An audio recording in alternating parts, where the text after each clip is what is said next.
안녕하세요. 모든 경기 종목을 다루고 있는 토서관입니다. 하루도 빠지지 않고 많은 경기들의 조합픽을 프리미엄 정보방에서 매일 공유하고 있습니다. 참여를 원하시는 분들은 영상 하단 댓글 보시면 오픈 채팅 링크 있으니 문의 주시길 바라며 구독과 좋아요 한 번씩 부탁드리겠습니다. 그럼 이번 경기 정보 시작하겠습니다. 세비야 웨스트햄 축구와 관련하여서 세비야는 자그레브전 승리로 인해서 16강에 진출을 하였습니다. 웨스트햄은 유로파 예선 조에서 1위를 차지를 하였고 세비야는 챔스 우승을 노리면서 시즌을 시작을 하였지만 유로파로 내려왔습니다. 그렇지만 리그에서 레알을 바짝 추격 중이고 유로파에 강하기에 내심 더블을 노리고 있는 중입니다.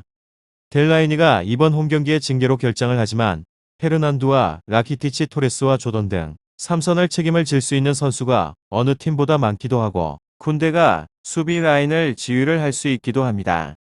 마샬이 부상으로 인해서 빠져있지만 오캄포스와 하파미르, 엔네시리와 코로나 등 골을 넣을 선수도 충분합니다. 웨스트햄은 최근 다소 주춤하고 있는 중입니다. 리그에서는 주말 리버풀에 석패를 하였고 FA컵 대회에서도 4승에 패하면서 조기에 탈락을 하였습니다. 때문에 리그와 유로파 외에 남은 일정이 없고 유로파에 집중을 해야 합니다. 수책과 라이스의 3선은 영국을 넘어서 이 세계에서도 가장 경쟁력이 있는데 최근 안토니오의 골이 전반기처럼 나오지 않습니다. 란치니와 보인 등의 안토니오를 잘 지원해야 합니다. 세비야 웨스트햄 이 두 곳에 있어서 웨스트햄이 원정에서 수비적으로 경기에 임하며 홈에서 승부를 보려 할 것 같습니다. 라인을 내릴 웨스트햄이기에 저득점이 유력합니다. 결과에 있어서는 세비야의 승리를 보고 있습니다. 공수의 밸런스가 매우 좋은 라이스와 수책의 중원이 강한 웨스트햄이긴 하지만 페르난두와 토레스, 라키티치 등 세비야 베테랑 중원도 충분히 맞대응이 가능합니다. 또한 웨스트햄은 오구운나의 결정이 길어지면서 수비 라인이 좋을 때의 모습은 아니고 세비야가 다양한 공격적인 루트로 공략을 할 수 있기도 합니다. 다음으로 세비야 리그에서는 2위로 승무패 승무 최근에 팀 분위기가 좋지 않은 곳으로 지난 4번의 경기에서 단 1승만을 기록을 하는 중입니다.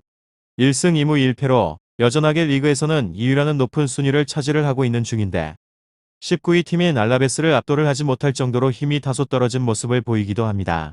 이곳은 확실하게 안정성이 높은 팀으로 최근 7경기 중에서 멀티로 실점을 허용을 하게 된 경기가 단 한 경기도 없는 곳입니다. 적극적인 공세보다는 안정을 우선시하고 있는 로페테기 감독님의 성향이 그대로 반영이 된 결과물로 다만 이로 인해서 공격에 있어서는 힘을 쓰지 못하고 있는 중입니다. 최근에는 부진한 4경기 동안의 득점을 기록을 하게 된 경기는 단 한 경기뿐으로 오캄포스의 전진을 활용을 하려고 하는 시도가 있기는 하지만 전체적으로 과감한 시도보다는 단조로운 측면 로빙 패스의 반복이기도 합니다. 엔네시리도 이번 시즌에 있어서는 폼이 꾸준히 좋지 않은 상황이기에 날카로움을 기대를 하기는 어렵습니다. 전력이 강한 팀이긴 하지만 멀티로 득점의 가능성이 아주 높지는 않습니다. 세비야 웨스트햄 축구 다음으로는 웨스트햄 리그에서는 6위로 무무승패 패 최근의 흐름에 있어서 확실하게 좋지 않다라고 답을 정할 수 있습니다.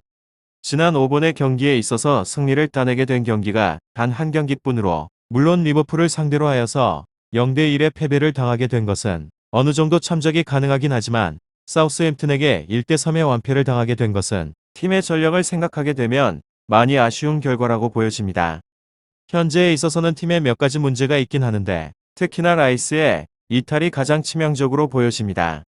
그의 이탈로 인해서 3선의 안정성이 크게 떨어진 모습을 보이기도 하였고 이미 오구운나의 부상으로 인해서 수비가 많이 불안해진 상황이 있기에 그의 이탈이 더욱 아쉬울 수밖에 없는 것 같습니다. 공격에 있어서 단조로운 세비야가 상대라는 점이 위안거리라는 점을 참고해 주시면 좋을 것 같습니다.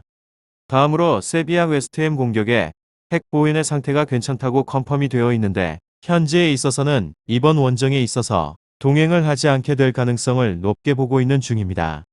유로파도 중요하긴 하지만 현재 리그에 있어서도 치열하게 순위 경쟁을 하는 팀이기도 하고 때문에 주중 경기에서 무리하게 되면 향후 일정에 있어서 상당한 영향이 있을 것 같습니다. 다만 보인의 이탈로 인해서 역습의 상황에서의 날카로움도 크게 떨어질 전망으로 안토니오의 힘과 피지컬에 의존을 할 수밖에 없습니다. 다음으로 세비야 최근 경기력에 있어서 불안한 모습을 계속해서 드러내고 있는 중입니다. 어느새 1위와 승점에 있어서 8점 차로 리그에서는 우승은 이미 물 건너가 버렸고 챔스권을 사수를 하는 것이 현실적인 목표가 되어져 있습니다. 알라베스를 압도를 하지 못할 정도로 공격력에 대한 감소가 눈에 띄고 있습니다. 이곳은 지난 알라베스전 0대0 무승부는 상대방의 파체코 골키퍼가 세이브를 5개나 해내는 등에 있어서 야신급 활약을 했던 결과입니다. 마지막으로 웨스트햄은 챔스 진출에 있어서 불확실을 넘어서 불가 쪽으로 슬슬 넘어가는 모양새를 보이고 있습니다. 맨유와 더불어서 가장 많은 경기를 치르기 때문에 승점의 관리에 있어서도 불리한 입장이기도 합니다. 유로파를 우승을 하게 된다면 챔스로 직행을 할 수 있기는 하지만 원정에 대해서 성적을 감안하게 된다면 이 경기부터가 고비라고 보여집니다.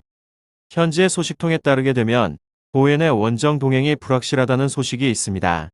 참고해 주시길 바라며 세비야 웨스트햄 축구 잘 알아보시고 좋은 결과 얻어보시길 바랍니다. 유익한 정보가 되셨다면 구독과 좋아요 한 번씩 부탁드립니다.